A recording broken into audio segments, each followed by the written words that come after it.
Hello, in this video I want to show you how to install Microsoft Edge browser on Motorola Moto ThinkPhone. And to do this you'll need to open the Google Play Store. Inside, try to find Microsoft Edge.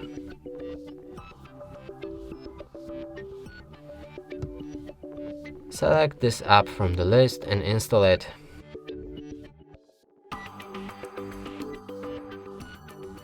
When it's finished, tap on the open. Here we can sign in to turn on synchronization. I'm gonna skip it and click on sign in later.